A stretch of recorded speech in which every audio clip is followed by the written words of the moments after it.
अऊज़ु बिल्लाहि स्समीइल अलीम मिनश्शैतानिर रजीम बिस्मिल्लाहिर्रहमानिर्रहीम अल्हम्दुलिल्लाहि रब्बिल आलमीन व सल्लल्लाहु अला मुहम्मदिन व आलिहि तय्यबीन अत्ताहिरीन अल-मासूमीन व लअनतुद दाइम अला अदाइहिम अजमईन मिनल आना इला क़ियाम यौमिद्दीन। हमारी जो गुफ्तगू चल रही थी मसाइल फ़िक़्ह में, उसको थोड़ा सा पॉज करके कुछ सवाल मेरे पास आए हैं, वो पहले हम उसको डिस्कस कर लें। वो भी बहरहाल माशरे के लिए भी काम के हैं और शायद आप में से भी किसी ना किसी का मसला होगा। अभी जब छिड़ेगा तो आप देखें क्या होता है। मसला है इंश्योरेंस का।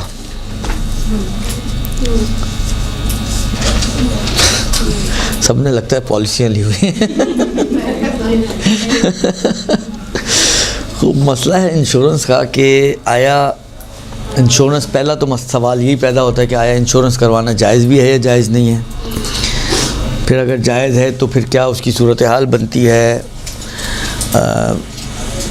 पॉलिसी जो है वो किसी गवर्नमेंट इदारे की हो, कंपनी की हो या प्राइवेट कंपनी की हो, जो हम देते हैं उसका क्या मसला होगा, जो हमें मिलता है उसका क्या मसला होगा, लेना जायज़ है जायज़ नहीं है, लेने के बाद खुम्स होना है नहीं होना है, फ़ौरन होना है बाद में होना है, ये कुछ तफसीलात इन सवालात में आई हैं। तो उसी हवाले से कुछ आज की गुफ्तगू करनी है।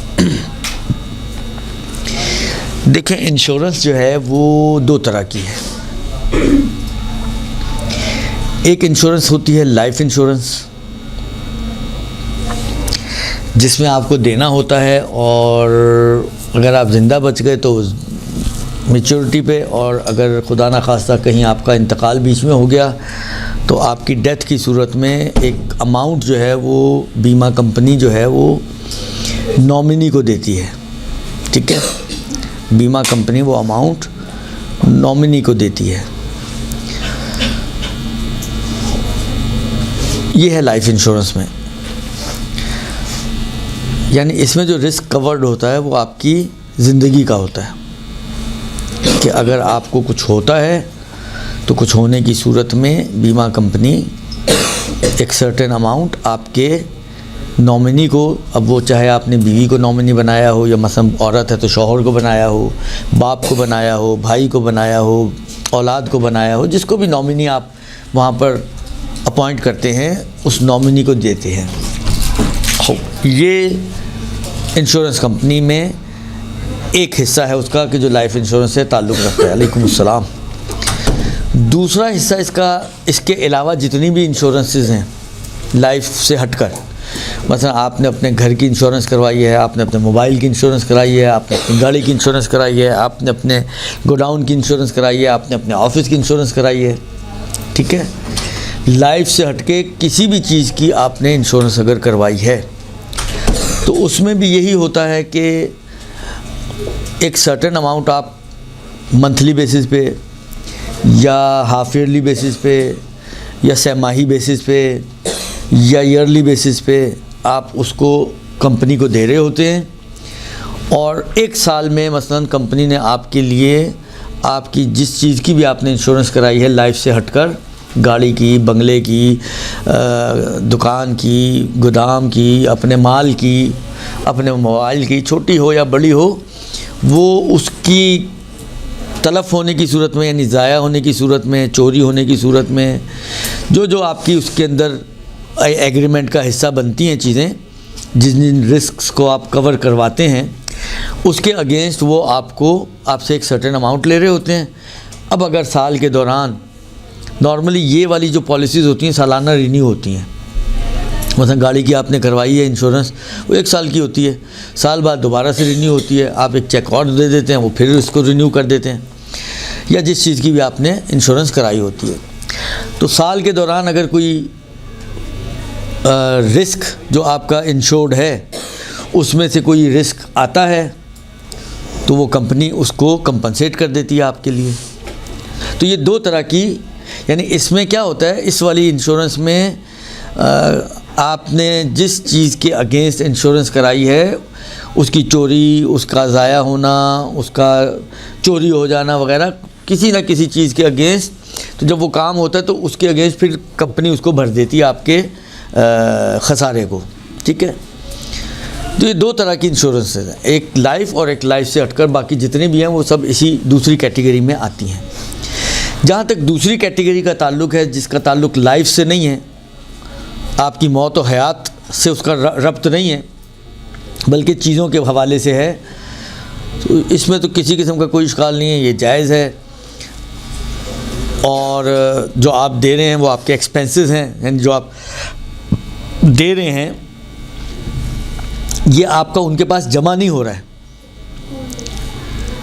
ठीक है ना। कि आप कहें कि साल बाद अगर आपका कोई ऐसा रिस्क वजूद में नहीं आया है तो साल बाद अब वो आपकी माल के उनकी गर्दन पर है कि मतलब फ़र्ज़ करें आपने साल में 50,000 रुपये जमा करवाएं तो साल बाद आपके 50,000 अब उनके ऊपर निकलते हैं। नहीं, ये 50,000 समझे उनके सर्विस चार्जेस हैं, या उस रिस्क के अगेंस्ट में उन्होंने आपसे एक मामला किया था कि ये रिस्क फ़र्ज़ करें अगर चोरी हुआ या ये जो हमारी स्नैचिंग वगैरह है, कहीं आपका गाड़ी स्नैच हो गई तो हम आपको, या जल गई या टूट गई, ये पथराव होता है हमारे यहाँ तो माशाल्लाह सारी आफत ही जो है पब्लिक की आती है।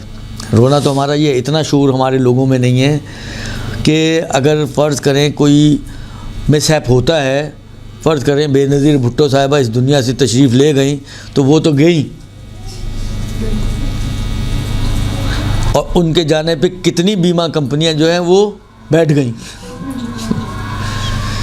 तो ये तो हमारा हाल है, ये तो हमारा शूर है, ये तो हमारी अक्लें कि हम जो सबसे पहले हम बसें तोड़ते हैं, सबसे पहले हम ये जो इतनी मुश्किलों से, एक तो इन कमबख्तों की जेब से पैसा निकालना कितना मुश्किल काम है, इतनी मुश्किलों से ये बसें ख़रीदते हैं और उनको हम 2 मिनटों में तोड़ फोड़ के जो है हिसाब बराबर कर देते हैं। ये नहीं सोचते ये नुकसान तो हमारा अपना ही हो रहा है, इतना अक्ल और सेंस हमारे अंदर नहीं है, अपना नुकसान खुद करते हैं अपने हाथों से। तो ये तो हमारा शूर है लोगों का। खैर, तो इसमें किसी किस्म की कोई मुश्किल नहीं है, जो आपने दिया वो आपका ख़र्चा है, लिहाजा उसके ऊपर कोई खुम्स भी नहीं है, क्योंकि ख़र्चों पे खुम्स नहीं होता।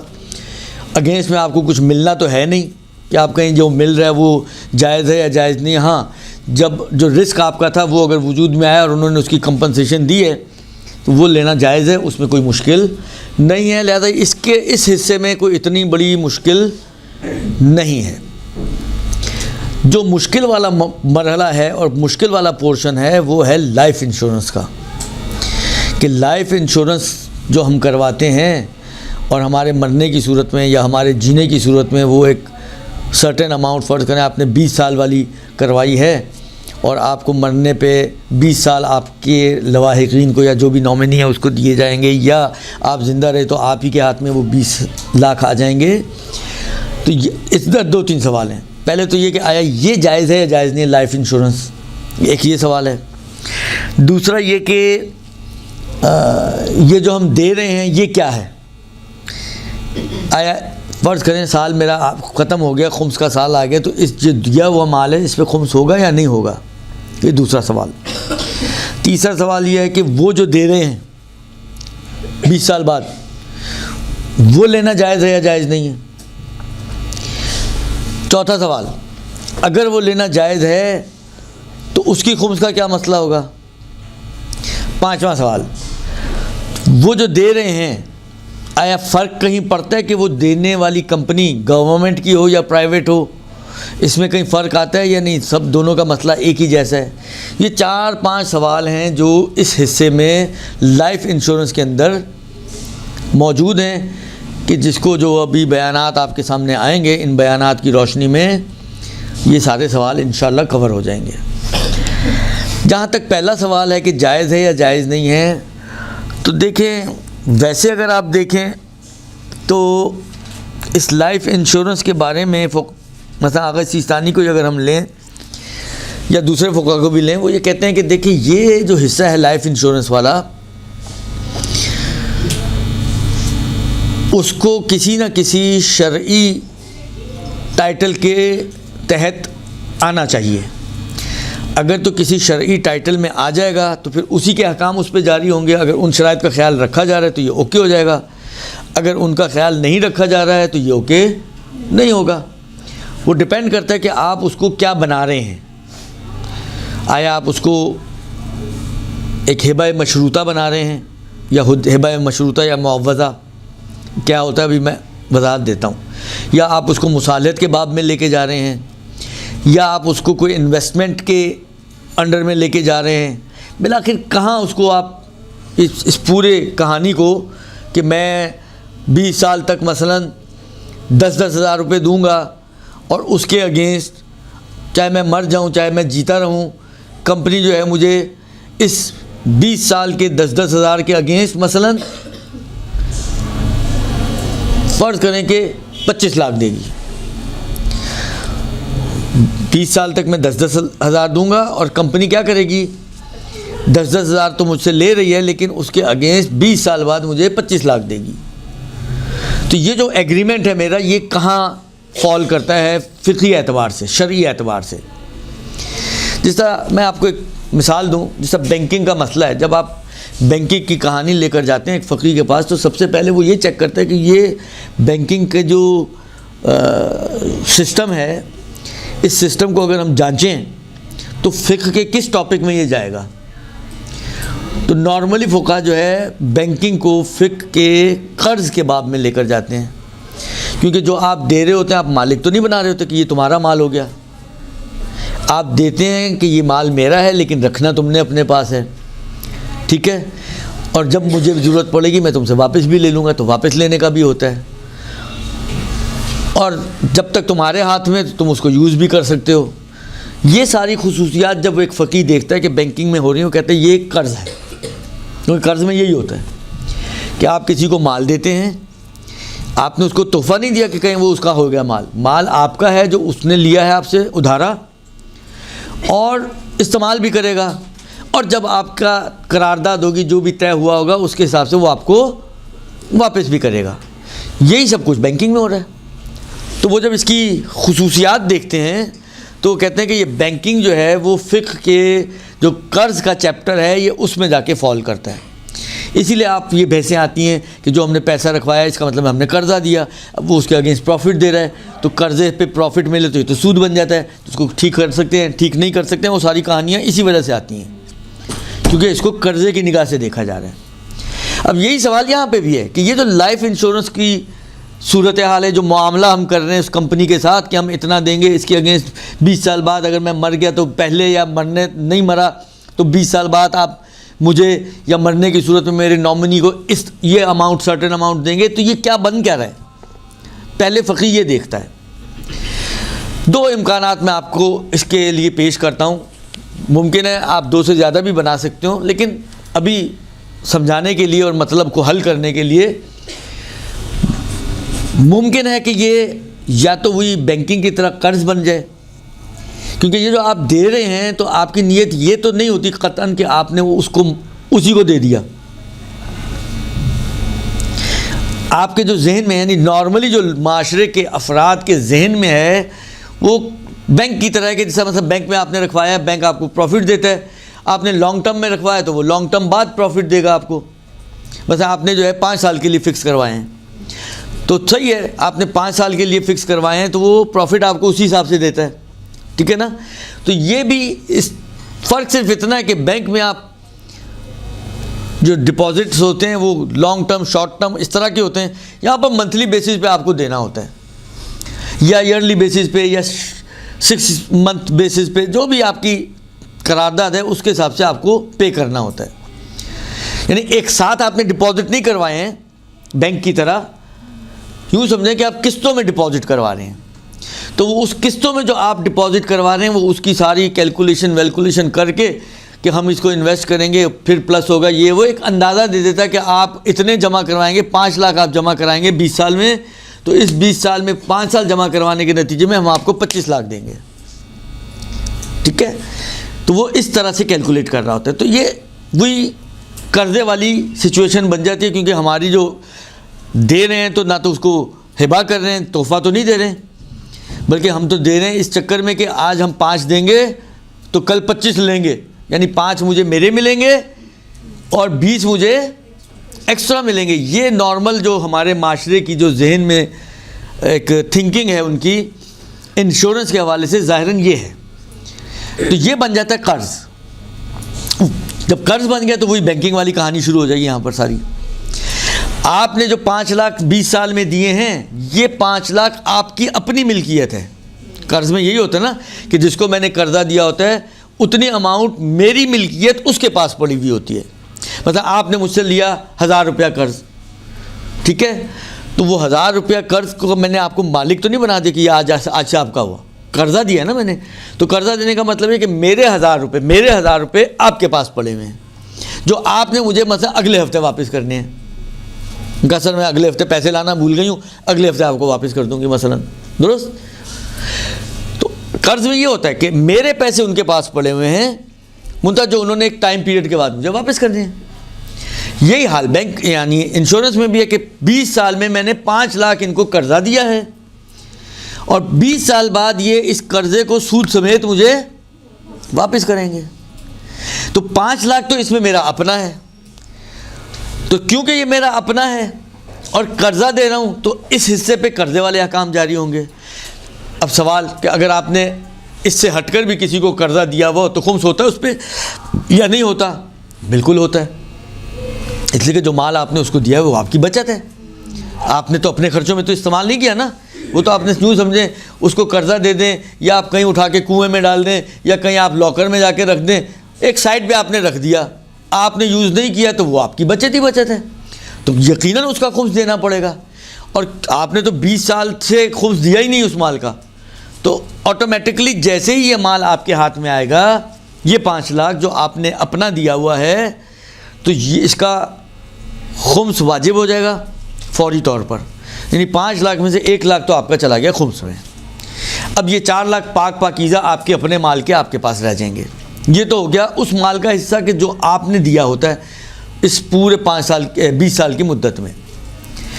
अब इस 20 साल की मुद्दत में इस 5 लाख को उन्होंने 25 बना के आपको दिया, तो 20 लाख जो उन्होंने एक्स्ट्रा दिया है आपको, अब उसके ऊपर बैंक के सूद वाले अहकाम जारी होंगे। बिलाखिर उन्होंने तो सूद ही दिया ना, 5 लाख आपसे कर्जा लिया, 5 लाख कर्जा लेके उसको इतना घुमाया फिराया कि वो 5 के 25 हो गए। तो देखिए सूद की डेफिनेशन यही है। सूद के अहकाम 2 जगह पर शरीयत में बहस होते हैं, उनकी गुफ्तगू 2 जगह आती है। एक कारोबार के अंदर आती है कि अगर आप ख़रीदो फ़रोख्त कर रहे हैं और दोनों चीज़ें यानी चीज़ के बदले चीज़ है और दोनों चीज़ें एक ही जिन्स से हैं, चावल के बदले चावल, सोने के बदला सोना, चांदी के बदले चांदी, दुरुस्त, दाल के बदले दाल, वही वाली दाल। और पता दालों की क्वालिटीज़ में फ़र्क हो सकता है, लेकिन मतलब फ़र्ज़ करें मसूर की दाल के बदले मसूर की दाल, चने के बदले चना, एक ही चीज़ हो, हम जिन्स हो, दोनों लेन देन वाली दोनों चीज़ें हम जिन्स हो, एक ही जिन्स से ताल्लुक़ हो और एक साइड पर ज़्यादती हो। मसलन मैं फ़र्ज़ करें 2 किलो टोटा चावल देकर 1 किलो बनास्पति साबुत चावल लूँ, तो चावल के बदले चावल हो गया ना, तो जिन्स एक हो गई। क्वालिटीज़ अलग अलग हैं, एक टोटा एक पूरे, उससे फ़र्क नहीं पड़ता, लेकिन जिन्स तो एक ही है ना। ये भी चावल ही है, ये भी चावल ही है, ऐसा नहीं कि ये चावल है तो ये मसलन फ़र्ज़ करें आलू है, दुरुस्त है, ये भी चावल ही। तो दोनों हम जिन्स हो गई, एक तरफ 1 किलो है और एक तरफ 2 किलो, ये हो गया 1 किलो सूद। तो एक सूद की बात यहाँ आती है, एक सूद की बात यहाँ आती है। दूसरा जो सूद जो इस वक्त हमारे से रिलेटेड बहस है वो आता है कर्ज में। अगर आप किसी को कर्जा दें और उस कर्जे के अगेंस्ट कुछ भी ऐसी चीज़ लें कि जो वैल्यूएबल हो, चाहे वो कैश की शक्ल में हो, चाहे वो गुड्स की शक्ल में हो, चाहे वो अमल की शक्ल में हो। मतलब मैं आपको कर्जा दूं, कहूँ एक शर्त पे कर्जा दूंगा कि मुझे मसलन 1 गिलास पानी ला के दो, एक अमल किया ना उसने, हर अमल की एक वैल्यू तो होती है। या फ़र्ज़ करें मैं किसी दर्जी को, उसको कर्जा चाहिए था, मशीनें लेनी थी, मैं कहा ठीक है मैं कर्जा देता हूँ, तो मेरे 2 सूट जो है फ्री में सी दो। कर्जा देकर उससे अमल का तकाजा कर रहा हूँ कि ये अमल मेरे लिए फ्री में करो। तो फ़र्ज़ करें अगर वो एक सूट फ़र्ज़ करें 1500 में सीते, तो गोया मैंने लाख देकर उससे 1,03,000 का तकाजा कर लिया, अगर इसको हम कैश की शक्ल में बना दें तो। या वैसे ही जिससे हमारा होता है लाख रुपए देके 1.25 लाख वापस ले रहे हैं आप।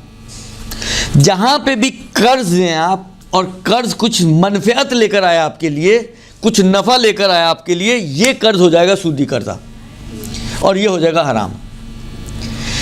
यहाँ पर भी मामला जो हम कर रहे हैं, मामला हराम हो जाएगा अगर इस बेस पर कर रहे हैं कि जो नॉर्मली लोगों के दिनों में यही बेस है। मामला हराम है, मामला बातिल है।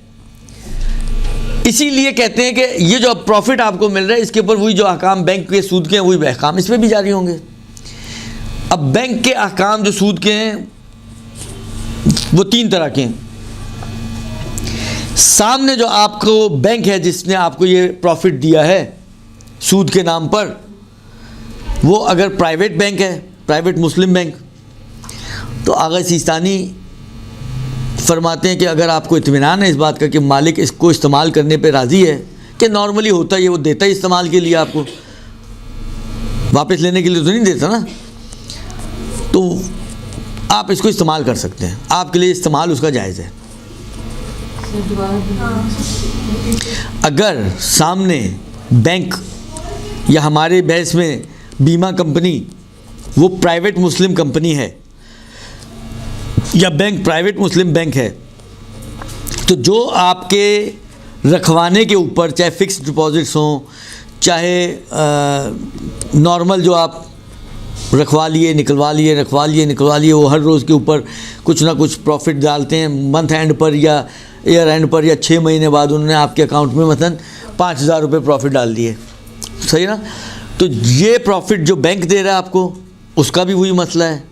वो प्रॉफिट जो आपने बीमा कंपनी से लिया है 5 के 25, 5 को छोड़ के बाकी 20 लाख उसका एक ही माना, यानी वो 20 लाख और ये 5,000 एक ही जगह पे खड़े हुए, दोनों का मसला एक ही है। सामने अगर जो कंपनी या बैंक है वो प्राइवेट मुस्लिम है और आपको इत्मीनान है कि वो इसको इस्तेमाल करने पे राज़ी हैं, कि बकौल आगा सीसानी ने ये जुमला खुद लिखा है कि ये नॉर्मली इत्मीनान होता ही है लोगों को, तो आप उस 20 लाख को इस्तेमाल कर सकते हैं, सब आपके इस्तेमाल में आ सकते हैं। इसमें आपको सदका वदका कुछ देने दिलाने की ज़रूरत नहीं है। आपने बेटे की शादी करनी है कर लें, आपको बेटी की शादी करनी है कर लें, आपको जो भी करना है, घूमना फिरना है, आपने ज़ियारतों पे जाना, जो करना करें आप उस माल को इस्तेमाल कर सकते हैं। लाइफ इंश्योरेंस की बात हो रही है अभी सर, बैंक में जो रखते हैं दोनों की बात हो रही था, बैंक की और लाइफ इंश्योरेंस की सूरत में मिलने वाले प्रॉफिट की। मुस्लिम प्राइवेट अगर बैंक सामने या इंश्योरेंस कंपनी जो है वो, जैसे EFU है, ये एक प्राइवेट कंपनी है ना, उससे आपको प्रॉफिट मिल रहा है, अगर वो, मुझे नहीं पता वो लाइफ इंश्योरेंस करते हैं नहीं करते हैं, हालांकि फ़र्ज़ तो आप लोगों को तो सब कुछ ही पता है माशाल्लाह, पॉलिसी कोई भी नहीं ली हुई, पता सब कुछ है, ये तो कमाल की बात है। ये देखिए बैंक अब बैठ के हम ये तय करने बैठेंगे तो लंबी कहानी है। इस वक्त शायद सिर्फ नेशनल बैंक है मेरा ख्याल है जो थोड़ा सा या तो सेमी है या गवर्नमेंट बैंक है, वरना जो है तकरीबन बैंक जो है वो प्राइवेटाइज हो चुके हैं, तकरीबन।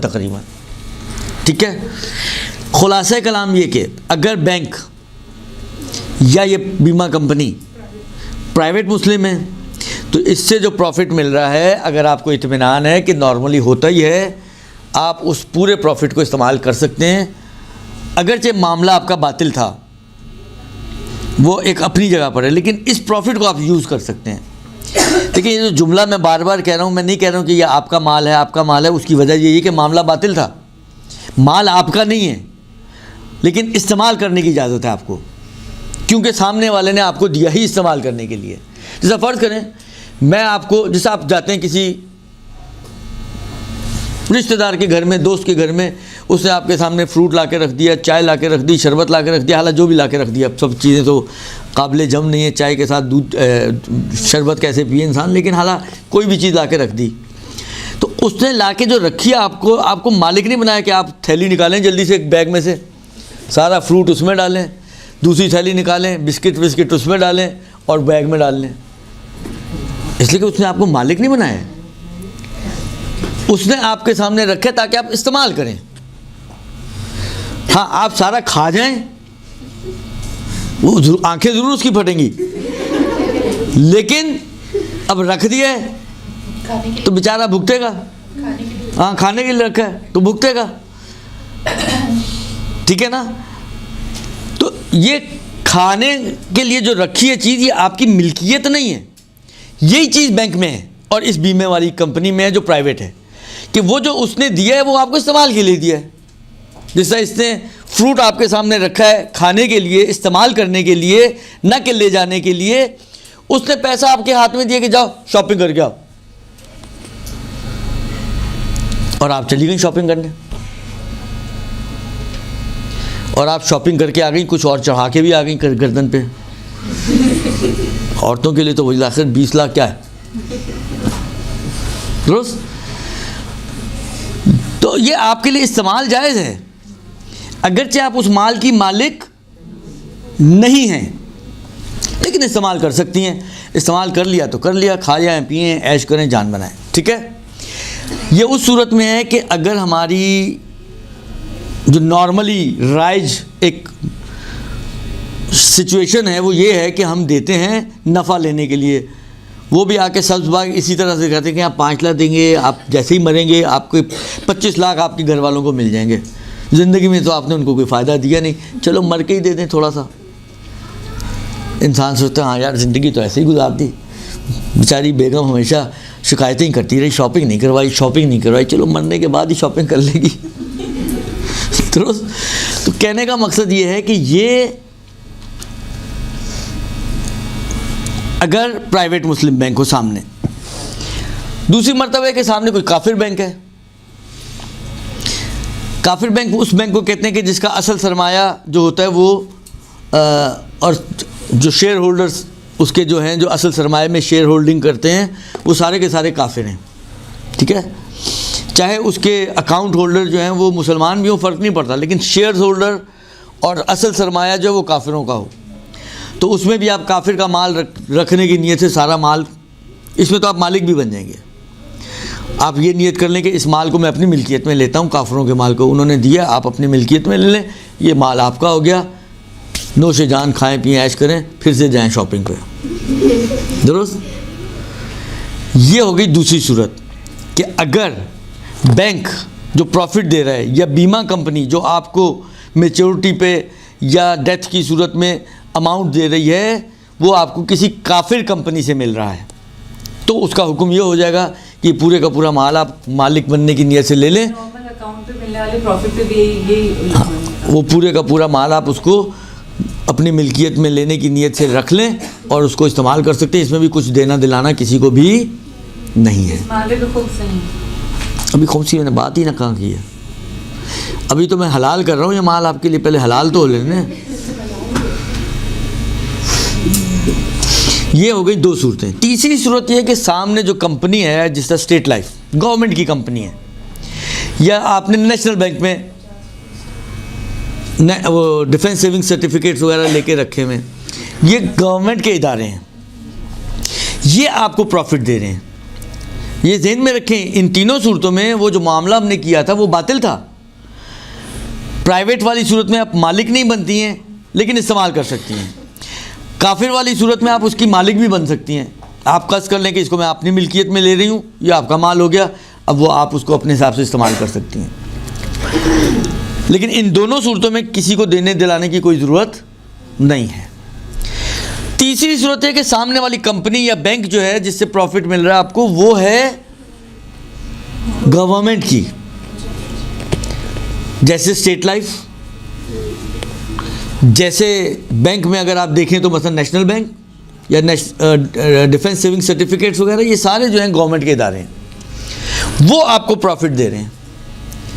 तो 5 लाख का तो मसला गुजर चुका ना, कि उसकी तो हमने बात कर ली हुई है। ये बात हो रही है उस 20 लाख की कि जो उन्होंने एक्स्ट्रा आपको एज अ प्रॉफिट दिया है उन्होंने। तो क्योंकि गवर्नमेंट का इदारा है, आगा सिस्तानी ये फरमाते हैं कि इसमें से 10 लाख तो आंखें बंद करें और किसी भी दीनदार शरीफ फ़कीर को सदका करते हैं। ये बड़ा झटका है, एक बड़ा झटका है मोमिन शरीफ फ़कीर को, भले फिर बाकी 10 लाख आप ले सकते हैं। यानी वो 10 लाख सदका देने की शर्त पर 10 लाख को हलाल करते हैं, क्योंकि इसकी अथॉरिटी आगा के हाथ में है। आगा कहते हैं मैं इस सूरत में इस 20 लाख को तुम्हारे लिए सही करूँगा कि इसमें से 10 तुम खुद रखो, लेकिन 10 तुम्हें सदका देना है। सदका देने की शर्त पर ये 10 तुम्हारे लिए हलाल हैं। दुरुस्त? तो इसमें आपको आधा तो देना पड़ेगा। तो यहाँ तक तो हो गई बात प्रॉफिट की, कि ये प्रॉफिट जो आपको इस मामले के तहत कि जो हमने कर्ज़ वाला मामला बनाया है, जो प्रॉफिट आपको मिला है, सामने वाली कंपनी कैसी है, प्राइवेट है, काफिर है, गवर्नमेंट है, उस हिसाब से इसका जवाब आपको उम्मीद है कि मिल गया होगा। एक छोटा सा नुक्ता और बीच में अर्ज़ कर दूं, ये जो गवर्नमेंट वाली सूरत है, एक मरतबा ये होता है कि प्योर गवर्नमेंट का इदारा है, 100% गवर्नमेंट। एक मरतबा ये हो सकता है कि नहीं, ये 100% गवर्नमेंट ना हो, सेमी गवर्नमेंट हो। अब बीमे में कोई ऐसा है या नहीं मुझे नहीं मालूम, लेकिन जो मसला है वो बता देता हूँ। अगर होगा तो मसला खुद ही आपके लिए क्लियर हो जाएगा। फ़र्ज़ करें कोई ऐसी कंपनी हो, बीमा कंपनी, या कोई ऐसा बैंक हो कि जो सेमी गवर्नमेंट बैंक हो, ठीक है, उसमें 50% शेयर फ़र्ज़ करें गवर्नमेंट के हैं, तो 50% शेयर्स लोगों के, तभी सेमी बनेंगे ना, मिक्स हो जब, तो कुछ प्राइवेट लोगों के शेयर्स और कुछ गवर्नमेंट के शेयर्स। अब हम काम आसान करने के लिए 50-50% कर लेते हैं। रेशो ऊपर नीचे भी हो सकता है, मसला एक ही रहेगा। रेशो ऊपर नीचे भी हो तो मसला वही है जो बता रहा हूँ, बस रेशो के हिसाब से कैलकुलेशंस अलग अलग हो जाएंगी, लेकिन मसला एक ही है। और वो मसला है कि ये जो 20 लाख हमें अब दिए हैं इस सेमी गवर्नमेंट इन्वेस्टमेंट कंपनी या इंश्योरेंस कंपनी ने, तो इस 20 लाख में से फ़र्ज़ करें कि 10 लाख तो वैसे ही हलाल होने थे। 10 लाख का मसला था, इस 10 लाख में 2 के शेयर हैं, आधा गवर्नमेंट का है और आधा प्राइवेट लोगों का है, तो प्राइवेट वाला फिर अलग कर लें, तो 5 लाख आपको देने पड़ेंगे। आपको 5 लाख देने पड़ेंगे, तो 15 लाख आपके हो जाएंगे, 5 लाख आपको फुकरा को देने पड़ेंगे। अब रेशो अगर ऊपर नीचे होगा तो उसी हिसाब से ये 5 लाख मुमकिन है 60 लाख बन जाए, 6 लाख बन जाए, 6 लाख मुमकिन है 5 लाख की बजाय 3 लाख बन जाए, 4 लाख बन जाए, जितना उसका रेशो है। फ़र्ज़ करें अगर रेशो 25% है तो 20 का 25%, तो इस तरह करके इसके रेशो ऊपर नीचे प्लस माइनस होते रहेंगे। यही मसला बैंक में भी है कि बैंक में फ़र्ज़ करें उसने अगर आपको 1000 रुपये का प्रॉफिट दिया है और 50% की शेयर है, तो 50% तो वैसे ही इसका मतलब है अलग कर लें आप। बाकी जो 50% है उस 50% का 50%, ये ज़हन में रखिएगा। बाकी जो है, इसीलिए मैंने कहा था 10 का आधा, बाकी यानी जो बाकी बचेगा वो असल में गवर्नमेंट का बन रहा है, तो उसका आधा, तो 1000 रुपये में से 250 रुपये आपको सदका करने पड़ेंगे, 750 रुपये आपकी जेब में आ जाएंगे। तो पूरे प्योर गवर्नमेंट की निस्बत सेमी गवर्नमेंट फिर बेहतर है, नुकसान उसमें कम है। अलबत्ता नुकसान कम नहीं है, फ़ायदे में कम नुकसान है। दुरुस्त? ये हो गई उस सूरत में मसला कि जब ये इदारा जो है आपका, ये जो हमने पॉलिसी बनाई है, इसको कर्ज़ की शक्ल दें हम, अगर कि जो नॉर्मल राइज है वो तो यही है, तो नॉर्मल जो राइज है वो उसका मसला तो यही है। अब जो मैं मसला शुरू कर रहा हूँ वो नॉर्मली है नहीं, लेकिन बनाने को बनाया जा सकता है, लेकिन क्योंकि ना देने वाला ये नियत करता है ना लेने वाला ये बात करता है, क्योंकि इसमें दोनों तरफ की नीयतें ज़रूरी हैं कि मैं भी तोहफे की नीयत से दे रहा हूँ, वो भी तोहफे की नीयत से ले रहा हूँ, फिर अगेन जब वो दे रहा हो तो वो भी तोहफे की नीयत से दे और मैं तोहफे की नीयत से लूँ। तो इस वाली जो अगली सूरत है उसमें दोनों की नीयतें क्योंकि इन्वॉल्व होती हैं, और हमारे यहाँ तो कोई नीयतें होती नहीं है। उसने आके सब्ज़ बाग दिखाए, आप उसकी बातों में आए, उसने छुरी चलाई और आपसे जो है वो पॉलिसी बेच के उठ के चला गया। तो ना उसने कर्ज किया कि भाई मैं जो दूंगा तुम्हें हिबा के तौर पे दूंगा, ना उसने कहा कि हाँ जी मैं भी हिबा ले लूँगा आपसे और हम भी जो देंगे वो आपको हिबा के तौर पे, ऐसी कोई चीज़ होती नहीं है। इसलिए नॉर्मली ये हमारी प्रैक्टिस से है तो बाहर, लेकिन एक सही करने का तरीका जो मैं बता रहा हूँ ताकि अगर कोई करना चाहे तो वो इसको सही कर सके, वो ये है कि एक शरीयत में एक टॉपिक आता है जिसका कर्ज़ एक बाब है ना, एक चैप्टर है। ये तो आपको पता है, आपने सुना होगा, पता नहीं सुना तो आज चलें सुन लें कि फ़िक़्ह के 52 बाब हैं। कितने बाब हैं? 52, 52 बाब्स पर मुश्तमिल है या 52 चैप्टर्स पर मुश्तमिल है पूरी फ़िक़्ह आपकी। अव्वलुत तहारत व आखिरुत दियात। तहारत से शुरू होता है, दियात पर जाकर ख़त्म होता है। अब ये तो 2 चैप्टर हो गए ना, पहला तहारत आखिर दियात, इसके दरमियान में 50 और चैप्टर्स हैं। तहारत से आप निकलते हैं सलात, सौम, फ़लाँ फ़लाँ, ये अगर आप इसकी लिस्ट ही उठा के देख लें, सिर्फ लिस्ट, ये आगा की अरबी की रिसाला है, तो इस लिस्ट में कम से कम वो जो एक तो ये लोग अरबी लोग जो है ना लिस्ट उल्टी आखिर में लेकर आते हैं, पता नहीं वो उल्टे हैं या हम सीधे हैं। अब एक सिर्फ छोटी सी आपको तसल्ली के लिए आपकी तहारत, तहारत के बाद कहते हैं जी सलात, सलात के बाद आएँ तो सौम, सौम के बाद आएँ तो हज, ज़कात, ज़कात फ़ितरा, खुम्स, अम्र बिल मारूफ़, तिजारत, तिजारत के अंदर फिर मुख्तलिफ़ चीज़ें हैं। उसके बाद शुफ़ा, शिरकत, सुल, इजारा, जुआला, मुज़ारा, मुज़ारबा, मुसाक़ात, ये हजर है, ये एक दूसरी चीज़ है, बहरहाल ये भी इसके चैप्टर्स में शुमार हुई। वकालत, कर्ज़, दैन, ये कर्ज़ अभी हमने जो पढ़ा, कर्ज़ और दैन तकरीबन एक जैसी चीज़ें हैं। हवाला, रहन, ज़मान, किफ़ाला, वदिया, आरिया, हिबा, ये जो हिबा है इसको जब आप खोलेंगे, ये एक अलग से चैप्टर है पूरा, इसके अपने अहकाम हैं, इसकी अपनी शराइत हैं। इसको जब आप खोलेंगे किताब हिबा को, तो उसमें आपको मिलेगा कि हिबा की एक किस्म है हिबा मुअव्वज़ा। मुअव्वज़ा एवज़ से बना है, मुअव्वज़ा एवज़ वाला हिबा, यानी एक तरह की शर्त शुरूत होती है। मतलब मैं कहता हूँ कि ठीक है मैं ये आपको किताब देता हूँ, बेशर्त इनके आप भी मुझे मसलन अपनी ये पेंसिल दे दें। मैं किताब हिबा करूँगा इस शर्त पर कि आप मुझे पेंसिल हिबा करें मसलन, ठीक है ना। इसको कहते हैं हिबा मुअव्वज़ा, एवज़ वाला। ये हिबा बग़ैर एवज़ के नहीं, इसका एवज़ क्या बनाया मैंने? पेंसिल। वो पेंसिल हिबा कर रही है मुझे, उन्होंने उसका एवज़ क्या बनाया? किताब। तो हिबा मुअव्वज़ा यानी जिसमें एवज़ होता है कि जिसमें दोनों पार्टीज़ एक दूसरे, यानी नॉर्मली हिबा क्या होता है, मतलब आपकी फ़र्ज़ करें आपके भाई की जो है सालगिरह है, आपने कोई गिफ्ट ख़रीदा, उसको तोहफ़ा दे दिया, हिबा यानी वही तोहफ़ा दे दिया। उसने आगे से क्या दिया? कुछ भी नहीं दिया।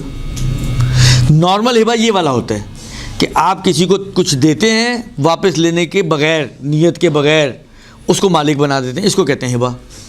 लेकिन हिबा मुअव्वज़ा में सिर्फ एक तरफ़ी नहीं, ये 2 तरफ़ी मामला है। मैं भी देता हूँ और शर्त लगाता हूँ कि तुम भी दोगे मुझे, तो क्योंकि लेन के मुकाबले में देन भी है ना, तो इसलिए इसको कहा जाता है हिबा मुअव्वज़ा, एवज़ वाला हिबा। दूसरी सूरत जो इसको सही करने की है वो यही हिबा मुअव्वज़ा है। वो हिबा मुअव्वज़ा है कि मैं जो 5 लाख मैंने देने हैं, मैं 5 लाख हिबा की नीयत से कर्ज से दूंगा कंपनी को, और कंपनी ये 5 लाख हिबा के कर्ज से लेगी, मुझे कब्ज़ करेगी, मेरे से पकड़ेगी, तो ये हिबा इस तरफ का बन गया। लेकिन मैं इस 5 लाख हिबा करने में शर्त लगाता हूँ उसके साथ कि मैं तुम्हें 5 लाख इस शर्त पे दूंगा कि अगर मैं मर गया या मैं नहीं भी मरा, ज़िंदा रहा, ज़िंदा रहने की सूरत में मुझे और मरने की सूरत में मेरी बीवी को मसलन तुम 25 लाख दोगे। मैं 5 लाख तुम्हें हिबा कर रहा हूँ बेशर्तिहा कि मेरे मरने की सूरत में मेरी बीवी को तुम 25 लाख हिबा करोगे, या मैं बाकी रहा तो 20 साल बाद तुम 25 लाख मुझे हिबा करोगे, और वो इसको एक्सेप्ट कर ले, तो ये बन जाएगा मामला हिबा मुअव्वज़ा। ठीक है, ये मामला बन जाएगा हिबाए मुआवदा। ये अब पिछला मैंने क्या कहा था, मामला बातिल है क्योंकि सूदी मामला था, कर्ज था ना, वो मामला बातिल था। ये मामला सही है। दोनों में सबसे बड़ा फ़र्क यही है कि वहाँ पे मामला बातिल, यहाँ पे मामला सही। एक फ़र्क ये, दूसरा फ़र्क वहाँ पे हमने कहा क्योंकि कर्ज देना है तो जो 5 लाख आपने दिया है वो आपका माल है जो उसके पास पड़ा हुआ है, लिहाजा जैसे ही मिलेगा फ़ौरन खुम्स देनी पड़ेगी आपको। इस सूरत में आपने तो तोहफा दे दिया ना उसको, ख़त्म, कहानी ख़त्म। अब तोहफे के अंदर एक आगे की अपनी शर्त है, मैं अभी उसकी तरफ नहीं जा रहा हूँ कि आपकी हैसियत से ज़्यादा नहीं होना चाहिए, क्योंकि अब किस्तों में दे रहे होते हैं तो मुमकिन है ये हैसियत के अंदर ही वाला बन जाए। तो इतनी बड़ी अमाउंट तो नहीं दे रहे होते ना कि आप कहेंगे एक साथ मैं 25 लाख उसको हिबा कर रहा हूँ। आपने जो है ये 5 लाख देने हैं, छोटी छोटी किस्तों में 20 साल पे आप तकसीम करें, फिर अगर इसको छमाही बनाएं तो इतनी इतनी से बाइट्स बनेंगे इसके, दुरुस्त। लिहाजा वो इतना बड़ा मसला नॉर्मली नहीं आता जो पॉलिसी हम लोग ख़रीदते हैं। हमारी कोई पॉलिसी जो है वो बेनज़ीर वाली पॉलिसी तो नहीं है कि करोड़ों रुपया मिलना है, हम तो लाखों में ही खुश हो जाते हैं और पॉलिसी लेके ख्वाब देखना शुरू कर देते हैं। खूब, ये जो आपका मामला है, मामला अपनी जगह पे सही है। ये 5 लाख जो आपने 20 साल में इसको बख्शिश दी है, हिबा किया है, तोहफ़ा दिया है, ये आपका समझे एक जायज़ खर्चा माना गया है, लिहाजा इसके ऊपर कोई खुम्स नहीं आएगा, इसलिए कि आपका एक्सपेंस है। और खुम्स एक्सपेंस निकालने के बाद जो बचता है उस पर होता है, तो ये तो आपका एक्सपेंस है। लिहाजा जब आप अपनी इनकम स्टेटमेंट बनाएंगे इनकम और एक्सपेंसेस के हिसाब से, तो ये 5 लाख आपके 20 सालों के दौरानिए में ये आपके थोड़ा हिस्सा आपके एक्सपेंसेस में आएगा, तो ऑटोमेटिकली माइनस हो जाएगा आपकी इनकम में से, ठीक है। बस इसका कोई खुम्स नहीं है। अब आपके कोई 5 लाख उसके पास पड़े हुए भी नहीं है, क्योंकि आपने तो उसको दे दिया, बख्शिश दे दी उसके हो गए तो 5 लाख। तो अब आपका कोई 5 लाख उस पर नहीं बढ़ा। अब वो जो 25 लाख देगा, ये एक नए 25 लाख हैं जो इस शर्त की पाबंदी के तहत वो आपको या आपकी घरवाली को दे रहा है, दुरुस्त। और ये पूरे के पूरे उसी साल की इनकम है, जब आपके हाथ में आएंगे ये उसी साल की इनकम है, या जब आपके अकाउंट में आएंगे ये उसी साल की इनकम है। जब उसी साल की इनकम है तो अब जब अगली डेट आने के बाद जो डेट आएगी आपकी खुम्स की, अगर आप डेट वाले हैं, और अगर डेट वाले नहीं तो पूरा साल गुजरने के बाद फिर अगर इस 25 लाख में से कुछ बचेगा तो उसका खुम्स देना होगा, ठीक है, तब उसका खुम्स आपको देना होगा। फौरन किसी भी अमाउंट पर इस कंडीशन में खुम्स आएगा नहीं। अब क्योंकि ये तोहफा है, अब सवाल यहाँ पे ये पैदा होता है, फ़र्ज़ करें मैं मर गया और इन्होंने उठा के ये 25 लाख मेरी घरवाली को दे दिया, अगर वो नॉमिनी थी, बेटा कोई नॉमिनी था, उसको पकड़ा दिया। अब ये है किसका, माल किसका है? आया मेरे मरने की सूरत में ये वरासत बनेगा, या मेरे मरने की सूरत में ये वरासत नहीं बनेगा, बल्कि जिसको दिया उसका माल? तो ऐसा ही है, क्योंकि ये तोहफा है ना। अब ये कंपनी, मैंने उसको कहा कि ये तोहफा तुमने इसको देना है, उसने उठा के ये तोहफा इसको दे दिया, तो उसने उसको तोहफा दिया तो उसका माल है, ये वरासत में नहीं जाएगा। ये 25 लाख जो हिबा मुआवजा की सूरत में कंपनी लवाहिकीन को दे रही है, ये असल में नॉमिनी का माल है। जो भी नॉमिनी, अगर नॉमिनी मुश्तरक है तो फिर सही है, तकसीम होगा, लेकिन वो फिर वरासत के हिसाब से तकसीम नहीं होगा, बराबर तकसीम होगा। या अगर उसने कोई पहले से ही नॉमिनेट करते वक्त कहा था कि जी इतना शेयर इसका होगा, इतना इसका होगा, तो फिर उस हिसाब से तकसीम होगा, जो नॉर्मली होता नहीं है। नॉर्मली एक नॉमिनी होता है, मतलब फ़र्ज़ करें अक्सर मर्द हज़रात अपनी बीवियों को बना देते हैं, तो बीवी का माल है, ठीक है। और पहली सूरत में वो जो 25 लाख बीमा कंपनी जो कर्ज वाली सूरत थी, उसमें एक पॉइंट रह गया। 25 लाख जो बीमा कंपनी देगी, तो उस 25 लाख में से 5 लाख पे तो लाख खुम्स निकालने के बाद 4 लाख वरासत बनेंगे। इस 4 लाख पर वरासत वाले अहकाम जारी होंगे, लिहाजा वो सब वारिसों में तकसीम होंगे, उनके अपने अपने ख़ास शेयर के मुताबिक जो शरीयत ने उनके लिए करार दिया है। फ़र्ज़ करें बीवी को 1/8 मिलेगा मसलन, अगर औलाद वाली है तो, औलादों में अगर सिर्फ बेटे हैं तो बाकी सारा बेटों को मिल जाएगा। अगर माँ बाप भी जिंदा है मरने वाले के तो 1/6 माँ बाप को मिलेगा, 1/8 बेटी को बीवी को मिलेगा, बाकी औलादों को मिलेगा। जो भी बिलाखिर वरासत के अहकाम हैं। बाकी 4.5 लाख 5 लाख जो हैं वो जो अगर खुम्स निकाल दें तो 4 लाख ये वरासत के तौर पे तकसीम होंगे। बाकी 4.5 लाख ये तोहफ़ा है क्योंकि, और तोहफे के तौर पर मिल रहा है तो ये नॉमिनी का होगा वहाँ पे भी 20 लाख। बाकी 20 लाख जो है जो कंपनी, अब वो कंपनी कोई भी हो, प्राइवेट हो सामने, गवर्नमेंट हो या काफिर हो या सेमी गवर्नमेंट हो, ये पूरे के पूरे 20 लाख नॉमिनी के हैं और नॉमिनी को इसमें से कुछ देना भी नहीं है। इस सूरत में नॉमिनी को इसमें से कुछ देना भी नहीं है क्योंकि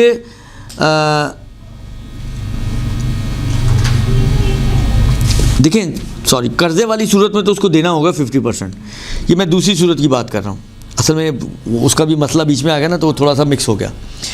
देखें मैं इन दोनों को थोड़ा सा अलग कर रहा हूँ दोबारा से। कर्जे वाली सूरत में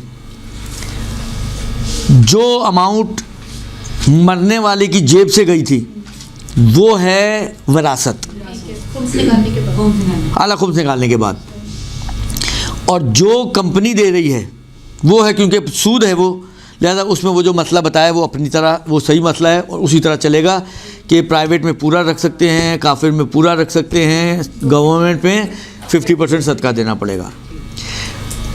हिबा वाली सूरत में अब आ जाएं। जो हिबा वाली सूरत हमने बनाई है उसमें कुछ भी वरासत नहीं है, पूरे का पूरा माल जो है वो हिबा है, नॉमिनी के लिए है, और क्योंकि हिबा के उन्वान से मिला है ना कि सूद के उन्वान से, इसलिए यहाँ पे कोई सदका वदका भी नहीं है, हत्ता गवर्नमेंट में भी।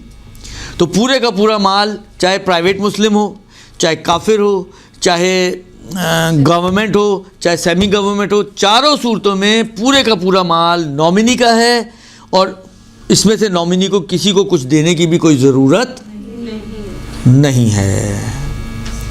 ये है तकरीबन मेरे ख्याल में जो मैंने आपके सामने सवालात पेश किए थे वो सारे के सारे जो है वो इसमें आ गए। अब एक इनका आखिरी सवाल ये है कि बीमा पॉलिसी लेते वक्त की एहतियात। मसला ये है कि ये एहतियात ऐसी एहतियात है कि जिसको आप ख़ुद, तो वही वाली बात है, मैं अगर नियत कर भी लूँ कि मैं हिबा बना रहा हूँ तो वो बनेगा नहीं हिबा। तो एहतियात अकेले बंदे के हाथ में तो है नहीं, और कंपनी आपके एक बंदे के लिए अपनी पॉलिसीज़ भी चेंज नहीं करेगी कि वो भी कहे कि जी चले हम हिबा ही बना देते हैं इसको आपके लिए। इल्ला इनके जो कंपनी का मालिक है, अगर प्राइवेट कंपनी है तो जो कंपनी का मालिक है उससे आप डील कर लें कि भाई मैं दूंगा जो हिबा होगा, आप भी जो देगा वो आप हिबा होगा, इसको हम हिबा मशरूता बनाएंगे और वो राज़ी हो जाता है तो भले हो सकता है, होने को हो सकता है। अगर ये कर सकें तो बहुत ही अच्छा है, और ना कर सकें तो फिर एहतियात अगर मुझसे पूछें तो एहतियात यही है कि गवर्नमेंट इदारों की बजाय आप प्राइवेट इदारों में या काफिर इदारों में सबसे आसान साफ़ सुथरा काम काफिर है।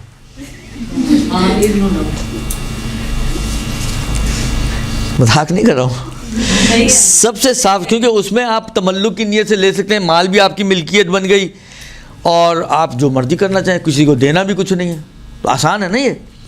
गवर्नमेंट में तो आधा सीधा ही आधा दे देना। अभी मैंने इनको ये बोला था, मैंने कहा तुम सारी दुनिया को मेरा दुश्मन बना दोगे अब इसको जब फैलाओगे तो, क्योंकि मोस्टली जो है वो सबने जो स्टेट लाइफ से ली हुई है पॉलिसीज़। लाइफ पॉलिसी तो स्टेट लाइफ तो चैम्पियन है उसका, तो वो तो चैम्पियन है, लेकिन उस चैम्पियन की वजह से मेरा जुलूस निकल जाएगा। तो कहने का मकसद ये है कि सबसे साफ़ सुथरी जो चीज़ है शरई एतबार से, पॉइंट ऑफ व्यू से, वो ये है कि आप पैसा रखवाएं भी तो काफिर बैंकों में रखवाएं, अलबत्ता अगर ऐसा कोई बैंक हो तो कि जिसके शेयर होल्डर्स में भी कोई मुस्लिम ना हो। अगर ऐसा कोई बैंक हो तो, मुझे नहीं पता है या नहीं है, आई डोंट नो। मैंने इसीलिए पहले, मुझे पता है आप लोग बोलेंगे, मुझे नहीं मालूम, इसलिए कि हर आदमी, मुझे हज पे ऐसे ऐसे लोग मिलते हैं, आगा मैं 35 साल से बैंकिंग में हूँ, वो कोई कहानी सुनाएगा, दूसरा मिलेगा मैं 40 साल से बैंकिंग में, कुछ और कहानी सुना रहा होता है। तो मैं किसकी बात सुनूँ और किसकी मानूँ और किसकी ना मानूँ, मुझे नहीं मालूम। ये तहकीक आपकी ज़िम्मेदारी है, आप जाके उसको अब तो माशाल्लाह इन लोगों ने भी इतना सब कुछ खोल खाल के नेट पे डाल दिया हुआ है, जाके सर्च करें कि उसके जो बेसिक, देखें बैंक खोलने के लिए एक बेसिक अमाउंट होती है जो सरमाया वो चाहिए होता है, वो काफिरों का होना चाहिए। उसके बाद फिर ये मज़ीद सरमाया लेने के लिए शेयर्स, असल में वो उसी सरमाए के अंदर प्लस माइनस कर रहे होते हैं शेयर्स के ज़रिए। तो वो शेयर होल्डर्स जो है, इसके शेयर होल्डर्स वो काफिर होने चाहिए। चाहे अकाउंट होल्डर्स काफिर ना भी हों, वो अहम नहीं है, अहमियत यह है कि सरमाया किसका है। ये काफिर बैंक, मुस्लिम बैंक, ये सरमाए के ऊपर घूमता है। वो अगर काफिरों का है सारे का सारा, तो वो काफिर बैंक कहलाएगा। अब कौन सा है मुझे नहीं मालूम। सही, जो बैंक कहते हैं मुदारबा अकाउंट खोल रहे हैं, मुसादा अकाउंट, इस्लामिक विंडो बैंक जो खुल गई है, ये मतलब इसका क्या ये या नाम बदल दिया या है क्या? देखें, अब फॉर्म्स में कितनी तब्दीली लाएं मुझे नहीं मालूम। मैंने एक प्रोस्पेक्टस पढ़ा था इस इस्लामिक बैंकिंग का, इनका अल्लाह ने की दिया आपको, शायद मीज़ान बैंक का, ठीक है ना, सबसे पहले शायद उसी ने शुरू किया था, आई थिंक सो, या शुरू वालों में से था। तो उसका किसी वक्त किसी ज़माने में किसी ने मुझे दिया था, वो थोड़ा सा मेरी नज़र से गुज़रा था। देखें, मुजारबा, मुशारका, इजारा, हिबा मुआवज़ा, ये सारे वो चीज़ें हैं जो मैंने अभी आपके सामने पढ़ी ना, इसके अंदर भी मौजूद हैं। तो ये शरई टाइटल्स हैं। ये हो सकता है कि सुन्नियों और शियों में कुछ शराइत के अंदर प्लसेस और माइनसेस हों, वो अपनी जगह पर हो सकता है, वो मैंने बहुत तफसील से उनका नहीं देखा। लेकिन टाइटल वाइज अगर हम देखें, क्योंकि मसलन फ़र्ज़ करें, मैं आपको एक मिसाल दूँ, मसलन मुजारबा, आगा सिस्तानी को उठा के देखिएगा आप जाके, तौज़ुल मसाइल उर्दू में भी मुजारबा दिया हुआ है। आगा कहते हैं कि मुजारबा सिर्फ तिजारत में हो सकता है। मुजारबे का मतलब क्या है? मुजारबे का मतलब यह फ़र्ज़ करें, जो आम फहम अभी बात कर रहा हूँ, बहुत दकीक इसकी डेफिनेशन नहीं दे रहा हूँ आपको कि आप कहें कि यार ये तो डेफिनेशन कहीं पे मिल ही नहीं रही हमें। मैं एक मफहूमन आपको समझा रहा हूँ कि मुजारबा जो हमारे माशरे में भी कहते हैं ना, स्लीपिंग पार्टनर्स वगैरह टाइप की, वो एक तरह का मुजारबा है कि मतलब पैसा मेरा, मेहनत आपकी, और हमने इसको जो कमाई है उसको हमने। मसला जो हमारे यहाँ एक तो मुश्किल यह कि इन्होंने कहा सिर्फ तिजारत में हो सकता है, ख़रीदो फ़रोख्त। अब वो ख़रीदो फ़रोख्त किसी भी चीज़ की हो, आप कहें जी ज़ाफ़रान बेचूँगा मैं, शहद बेचूँगा मैं, ज़मीनें बेचूँगा मैं, घर लेके बेचूँगा मैं, ख़रीदो फ़रोख्त होनी चाहिए, तिजारत होनी चाहिए। आप कहें मैं घरों को किराए पे दूंगा, घर ख़रीद के किराए पे दूंगा, वो किराए के अंदर हम शरीक होंगे, तो चीज़ तो ये भी वही बन रही है ना कि पैसा मेरा, मेहनत आपकी, घर ख़रीदना, घर ढूंढना, उसकी डॉक्यूमेंटेशन कराना, फिर उसके हर महीने जाके सर खपाई करना उसका, तो वो आप कर रहे हैं सारा। तो ये इसको आगा सिस्तानी मुजारबा नहीं मानते। तो एक तो ये है कि अब वो मुजारबा तिजारत के अंदर मानते हैं। तो अगर तिजारती हद तक है तो भले ठीक है। जैसे मतलब फ़र्ज़ करें आप कहें जी मुझे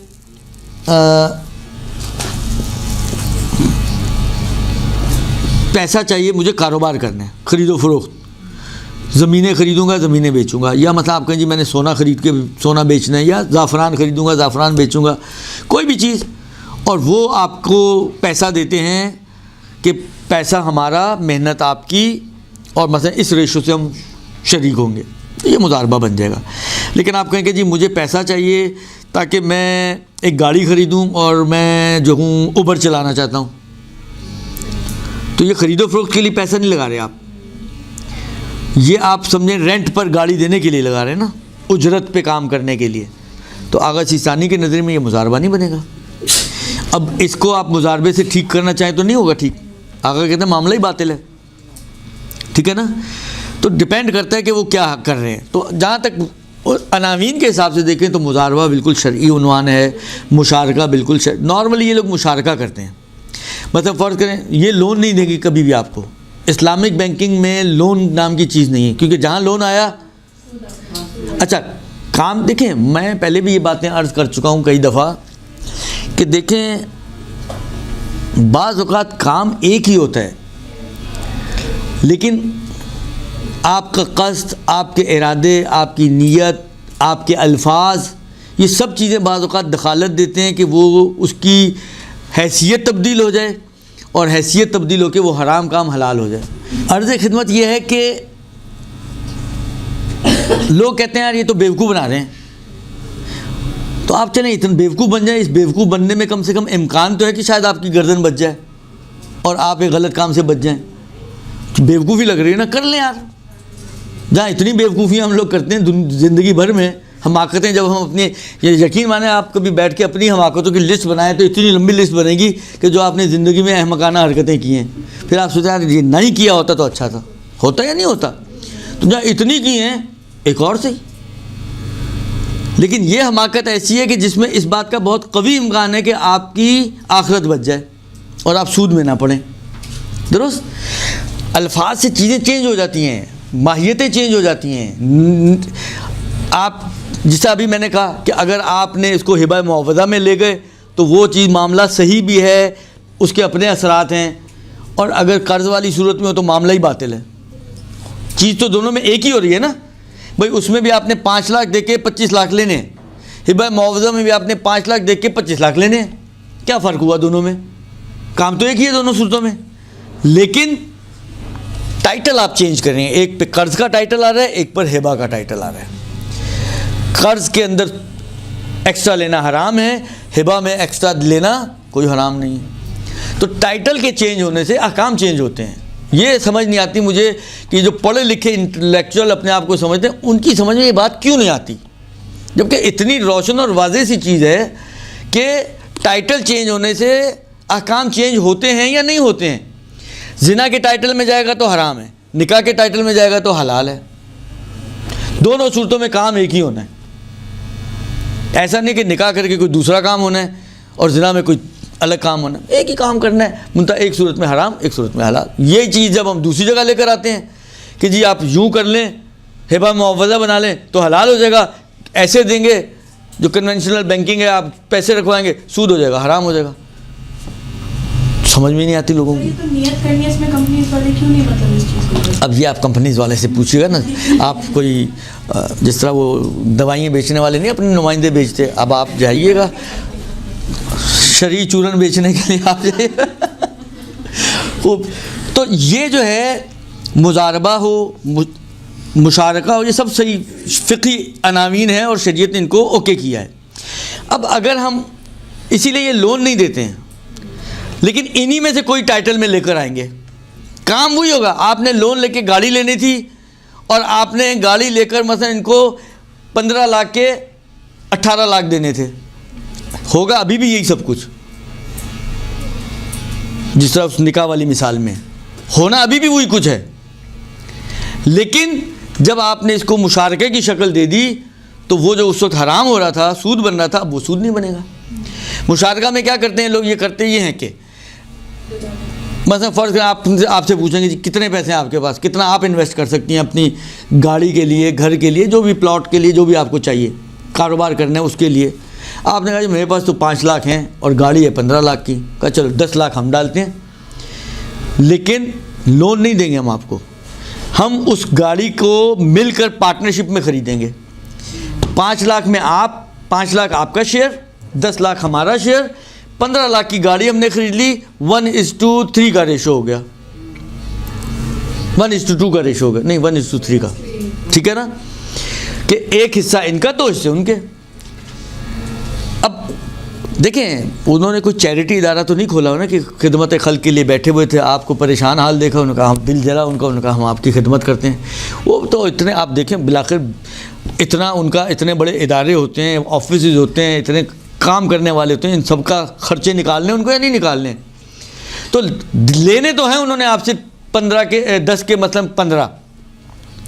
अब वो करते क्या हैं, अब देखें 1/3 गाड़ी आपकी, गाड़ी हो, घर हो, बंगला हो, प्लॉट हो, जो भी हो, 1/3 आपका, 2/3 मीज़ान बैंक का।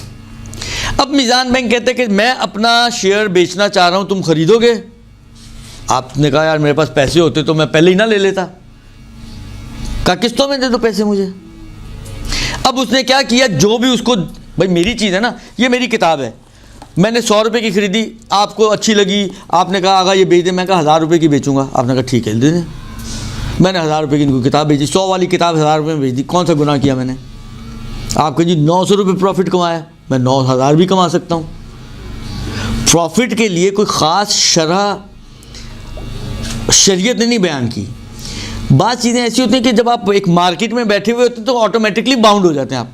मतलब ये किताब अगर फ़र्ज़ करें मैं मार्केट में बैठा बेच रहा हूँ और ये किताब मार्केट में 200 रुपये की बिक रही है, तो ये मुझसे 1000 रुपये की क्यों खरीदेंगी?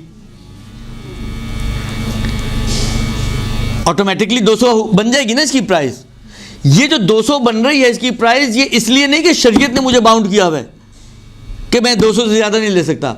ये मैंने इसकी 200 रुपये प्राइस इसलिए इसकी टैग लगाया मैंने कि इस उर्फ ने मुझे परेशान किया हुआ है कि मैं 200 से ज़्यादा बेच नहीं सकता, इसलिए कि वो दूसरा तो 200 में बेचता है तो 300 भी नहीं, कोई मुझसे नहीं खरीदेगा, 250 में भी नहीं खरीदेगा, तो मैं ऑटोमेटिकली बाउंड हो जाता हूँ कि मैं इसकी 200 से ज़्यादा कीमत ना लूँ। वैला शरीयत में कोई ख़ास शरह नहीं दी गई कि आप 20% से ज़्यादा प्रॉफिट नहीं ले सकते, आप 100% भी प्रॉफिट ले सकते हैं। अगर कोई देने वाला बेवकूफ़ मिल जाए तो ले लें। मुद्दा फिर शरीयत उधर उस बेवकूफ़ को एक बेनिफिट भी देती है। शरीयत उस बंदे को जिसको आपने 100 की चीज़ जो मार्केट में 200 की बिक रही है, आपने फ़ायदा उठाते हुए 1000 की बेच दी, तो शरीयत उसको एक बेनिफिट देती है कि जैसे ही तुम्हें पता चले कि तुम्हें महंगी बेची है उसने, तुम्हारे हक है कि तुम मामले को फंस कर सकते हो। ले आए किताब, ले आए अपने 1000 रुपये आके कहें मुझे नहीं चाहिए आपकी किताब, ले 1000 रुपये दें मुझे, मैं मना नहीं कर सकता हूँ। हमारे यहाँ तो ये चीज़ें राइज ही नहीं है ना, इसलिए हम लोग तो ये काम करते ही नहीं हैं। हम कहते हैं बस गई तो गई, अब वापस नहीं होगी, पहले सोचना था, पहले देख लेना था, पहले मार्केट को चेक करना था। हम तो 10 चीज़ें लेकर आते हैं। शरीयत कहती है नहीं, आप पाबंद हैं कि अगर आपने सामने वाले को धोखा दिया है, इसको कहते हैं ख़यार तदलीस, तदलीस कहते हैं धोखा देने को। आपने सामने वाले को धोखा दिया, आपको ख़यार हासिल है यानी इख्तियार है, आपको जैसे ही पता चले आप किताब लेकर आएँ, किताब दें और अपने 1000 रुपये वापस ले जाएं। तो अल्लाह ने उसको भी सिक्योर किया है, ऐसा नहीं कि उसको सिक्योर नहीं किया। खैर, तो ये करता है बैंक। अब इसमें कहाँ कबाहत है कि उसने अपना शेयर जो उसने फ़र्ज़ करें आपको 10 लाख दे के 12 लाख 15 लाख जितने भी लेने थे उसने उसकी बना दी किस्तें का, ये 15 लाख में मैं तुम्हें अपना शेयर बेचूंगा और इतनी इतनी किस्तें तुम भरते रहो। उसका भी काम हो गया, उसका भी काम हो गया। उसने 3 लाख, अब यही अगर ये पैसा इसको 10 लाख देता कि ये लो लोन, और कहता है मैं 10 लाख दे रहा हूँ 12 लाख लूँगा, तो 2 लाख बन जाता सूद। अभी इसने 10 लाख दिए, 2 लाख प्रॉफिट तो बना है लेकिन सूद नहीं बना। ये हो गया हलाल, पहला वाला हो गया हराम। अब फ़र्ज़ करें इतनी सी बेवकूफ़ी करने से ये इम्कान अगर हो वाक़ईन कि मैं जो कमा रहा हूँ वो हलाल बन जाएगा, तो इस बेवकूफ़ी में कौन सी हमाकत है? ऐसी बेवकूफ़ी तो कर लेनी चाहिए ना इंसान को। लेकिन ये जो पढ़े लिखे लोग हैं जो अपने आप को बड़ा फन्ने खान समझते हैं, उनकी समझ में बातें आती नहीं। करे तो बंदा की करे। तो ये है जनाब सूरत हाल। हाँ जी, अब फरमाएं आप, आपके 2 सवाल। यार ये कुछ चल रहा है या नहीं चल रहा है यहाँ पर? अच्छा, ये जो पहला वाला मामला है कर्ज वाला, हाँ, इसमें तो ये अंडरस्टूड होता है ना कि हम रखवाते हुए कर्ज की नियत कर रहे हो, बैंक लेते हुए कर्ज की नियत। आप कर्ज की नीयत बिलाखिर ऑटोमेटिकली ये है वो यही रहे, क्योंकि आप जब दे रहे हैं तो इसी नीयत से दे रहे हैं कि मैं आपको मालिक नहीं बना रहा हूँ, मैं दे रहा हूँ, बाद में आपसे लूँगा। तो यही कर्ज होता है। पहला है कि इस्लामी प्राइवेट बैंक को, तो इसमें ये तो नहीं कि फिक्स्ड अमाउंट नहीं रखवाना या प्रॉफिट पहले से तय ना हो, ये कंडीशन। देखिए, जहाँ पे भी कर्जा देकर आप, बहुत से लोग कहते हैं बैंक को हमने रखवाए, उन्होंने फ़िक्स नहीं किया। अरे फ़िक्स नहीं किया तो दे तो कर्ज़े पर ही एक्स्ट्रा रहे ना। ये कहाँ आया है कि कर्ज़े पर जब फ़िक्स करके एक्स्ट्रा दें तो सूद बनेगा, अगर फ़िक्स किए बगैर एक्स्ट्रा दें तो सूद नहीं बनेगा। कर्ज़े पे एक्स्ट्रा अगर देंगे तो वो हतमन सूद है, चाहे फ़िक्स हुआ हो चाहे फ़िक्स ना हुआ हो। ये फ़िक्स होने और ना, दूसरा आपको बताऊं कि जो फ़िक्स करने और ना करने का मसला हमारे वहाँ, तो वो भी कॉन्सेप्ट ख़राब है। हम देते हैं मसलन जाके बैंक को, ये हम जहाँ पे हत्ता इन्वेस्टमेंट कंपनीज को भी जब आप पैसा देते हैं, आप कहते हैं कि जी हम आपको 3 लाख रुपए दे रहे हैं, वो कहते हैं हम 3 लाख पे लाख रुपए पे 2000 रुपये आपको देंगे। वो अपने आप को उस मुश्किल से बचाने के लिए कहते हैं हम 2000 फिक्स नहीं करते, 1800, 1900, 1000, 2000, 2100, ऊपर नीचे कुछ भी मिल सकता है आपको, इससे कोई फ़र्क नहीं पड़ता। ये भी बातिल हो जाएगा मामला, इसलिए कि जो फ़िक्स की बात आती है वो होता है प्रॉफिट रेशो में फ़िक्स। मैं वही कह रही हूँ, तो वो होता है प्रॉफिट रेशो में। मतलब जो भी प्रॉफिट होगा, प्रॉफिट का मसलन 18% है, 20% है, जो भी। हाँ, लेकिन ये प्रॉफिट का नहीं करते, ये असल सरमाए का 18% दे रहे होते हैं। किसने कहा प्रॉफिट का देते हैं? ये असल सरमाए देते प्रॉफिट में से हैं, लेकिन तय करते हैं असल सरमाए के हिसाब से कि असल सरमाए का 18%, 20%, 15%, 13%, 7%। हम आपको एक्स्ट्रा देंगे, तो ये तो फिक्स पे ही हो गया ना, मतलब नहीं, हर फिक्स करने, मैंने कहा ना, देखिए लोन में चाहे आप फिक्स करें या ना करें, वो सूद ही है। लोन में फिक्स करने की कोई खुसूसियत नहीं है। जहाँ पर लोन बन रहा है, कर्ज बन रहा है, मतलब जो नॉर्मल बैंकिंग है हमारी, उसमें जो हम देते हैं वो कर्ज दे रहे होते हैं। अब वो फिक्स करें कि इतने % देंगे या फिक्स ना करें, दोनों सूरतों में ये सूद ही है। ठीक है, इसका प्रॉफिट जायज़ है। अभी तो सारी इतनी तो पौने घंटे से मैं कहानी सुना रहा हूँ फिक्स वाले में मुझे थोड़ी कंफ्यूजन है। दोनों फिक्स हो, नॉर्मल हो, रोज़मर्रा हो, सबका मसला एक ही है। मसला सबका एक ही है। ये बात में सुन लीजिएगा, मैं दोबारा तकरार नहीं कर रहा। दुरुस्त? जो कहा जो दीनदार मोमिन को देना होता जी। है, पहले तो शिया होना ज़रूरी है। जी हाँ, जी हाँ, जी हाँ। नहीं, शिया होना ज़रूरी है। देखिए, जो दीनदार, ये जो सदका देने की बात है बैंक प्रॉफिट में, किसी भी दीनदार शरई फ़कीर को देना होता है। दीनदार शरई फ़कीर कई दफ़ा बता चुका हूँ आप लोगों को कि उससे मुराद कोई भी मोमिन हो जो फ़कीर शरई हो, यानी उसकी इनकम कम हो, एक्सपेंसेस ज़्यादा हो, जायज़ एक्सपेंसेस, और क्योंकि दीनदार का है तो ज़ाहिरी दीन पर अमल करने वाला हो, बेनमाजी ना हो, खुल्लम खुल्ला गुनाह ना करता हो, शराब ना पीता हो, उसकी गुनाहों में मदद ना होती हो पैसा देने से। इन सारी शराइत को मद्देनज़र रखते हुए ऐसे दीनदार शरीफ फ़कीर को आपको ये 50% सदका, उसमें भी कहते हैं कि हाकिम शरअ से इजाज़त ले के सदका दें। अलबत्ता इसमें एहतियात वाजिब है कि जब भी आप मजलूल माल वाला सदका दें आप, तो एहतियात वाजिब यह है कि हाकिम शरअ से इजाज़त लेकर सदका दें। ये तकरीबन जो है आज काफ़ी सारा टाइम इसी में लग गया कि आपके इंश्योरेंस के हवाले से जो तूल व तफसील बन सकती थी, जो युमकिन अन युक़ाल, जो उसमें कहा जा सकता था, वो मैंने आपकी खिदमत में अर्ज़ कर दिया। नॉर्मली जो हमारे यहाँ राइज है वो पहली वाली सूरत है। दूसरी वाली सूरत के लिए पापड़ बेलने पड़ते हैं जो कोई भी नहीं बेलता, तो इसलिए दूसरी वाली सूरत अंडरस्टूड नहीं बन सकती, खुद व खुद नहीं होती है, उसमें एग्रीमेंट करना पड़ता है बाकायदा, और वो हम लोग करते नहीं हैं।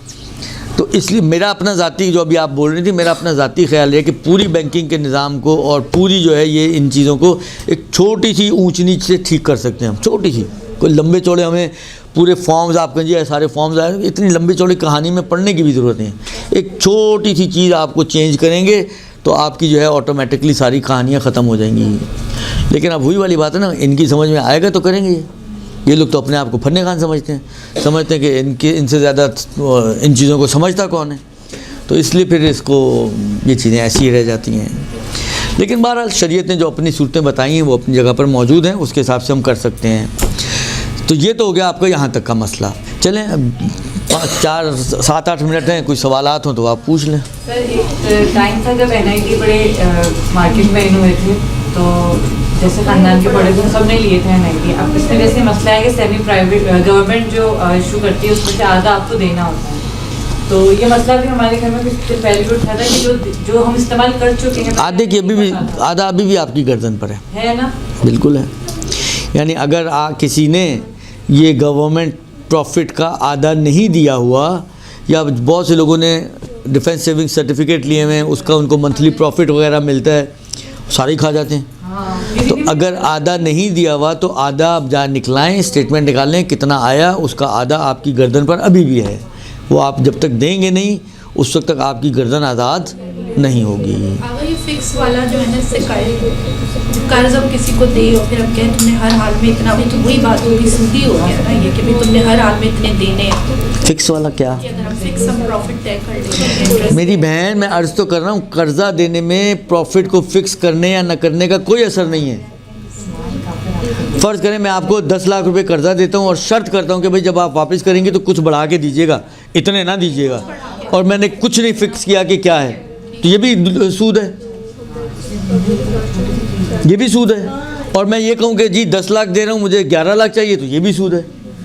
जहाँ पे भी कर्ज़ में इजाफ़ी आए, चाहे फ़िक्स करके आए चाहे बग़ैर फ़िक्स किए आए, इजाफ़ी कर्ज़ में सूद है। बेटा बाहर जाके बातें कर लेना, इजाफ़ी कर्ज़ में सूद है, उसके अंदर फ़िक्स होने का कोई असर नहीं है। फ़िक्स होने का जो, देखें, मैंने फिर अभी अर्ज़ किया आपकी खिदमत में, ये जो मुज़ारबा है ना, जो आप तिजारत में करते हैं, जो मैंने अर्ज़ किया अभी आपकी खिदमत में, उसमें ये कहते हैं फ़ुक़हा कि उसमें आप प्रॉफिट रेशो फिक्स करें।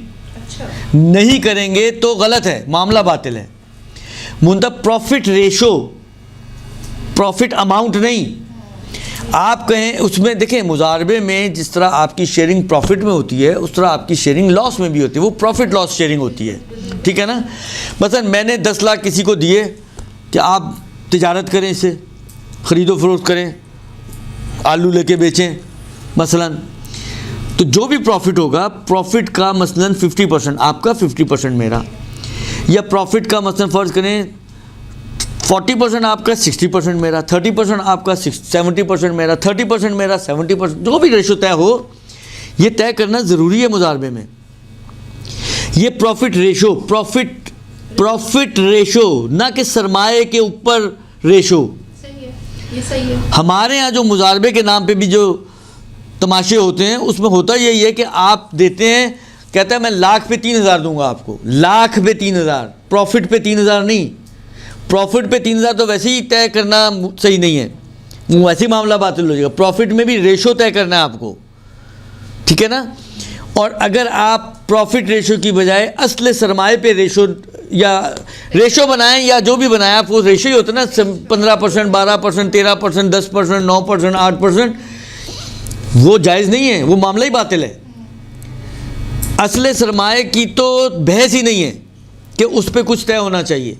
बहस ये है कि जो आपको तय करना है वो प्रॉफिट के रेशो को तय करना है, कि आप ये कहें जी जो भी, हाँ अब आप कहें कि जी प्रॉफिट तो मतलब साल बाद पता चलेगा कि क्या हुआ, और हमें तो हर महीने देना है, तो आप ये कर सकते हैं। इसका एक जुगाड़ कि आपने सामने वाले से इन्वेस्टमेंट के लिए 10 लाख लिए, पैसा उसका, मेहनत आपकी, तय ये किया कि जी क्योंकि मेहनत भाग दौड़ सब मैंने करनी है, तो 70% मेरा, काम करने वाले का 30% आपका, ठीक है।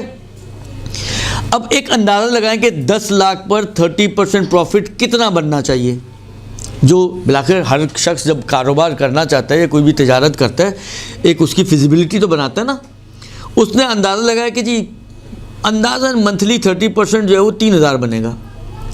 तो वो ये कह सकता है आपको कि मैं अभी आपको हर महीने 3-3 हज़ार देता रहूँगा, at the end of the year profit को हम चेक करेंगे, जो प्लस माइनस हो गए वो हम कर लेंगे। ये हो सकता है, लेकिन तय करना है प्रॉफिट रेशो, अगर तो मुजारबा सही होगा। फिक्स होता है उस पे तो इन्वेस्टमेंट पे तो परसेंटेज तय होती है। अरे मेरी बहन, तो वही तो कह रहा हूँ, बातिल है मामला। बातिल है ना? हाँ हाँ बातिल है। तो आप भी यही कह रही हैं और मैं भी यही कह रहा हूँ, तो दोनों एक ही बात कह रहे हैं, तो फिर झगड़ा किस बात पर है? फिक्स वाला सही। हाय हाय, नहीं आना अच्छा टॉपिक। इन्वेस्टमेंट पे फिक्स नहीं कर सकते, फिक्स करना होता है। हमेशा फिक्स में ख़राबी नहीं है। आप जो कह रही हैं ना, आप घूम फिर के फिर एक जुमला कह के जो है सारे बिल्डिंग का जो है ना ठक करके बम मार के नीचे गिरा देती हैं। फिक्स करना मुश्किल नहीं है, मुश्किल फिक्स के अंदर नहीं है, मुश्किल ये है कि आप कहाँ पर फिक्स कर रही हैं। इन्वेस्टमेंट के ऊपर फिक्स ला रही हैं रेशो, या प्रॉफिट के ऊपर ला रही हैं? तो कह रही हूँ बैंक में हमने 1 साल को एक डिपॉजिट रखवाया, वो इन्वेस्टमेंट पे देते हाँ, तो हैं, वो गलत है, वो नाजायज़ है ना, वही मैं मामला बातिल है। बाकी नाजायज़ का तो मैंने बता दिया ना, 3 सूरतें बनेगी, शॉपिंग की गुंजाइश निकल सकती है, शॉपिंग की गुंजाइश निकल सकती है। और कुछ जी? सल्लल्लाहु अलैहि वसल्लम।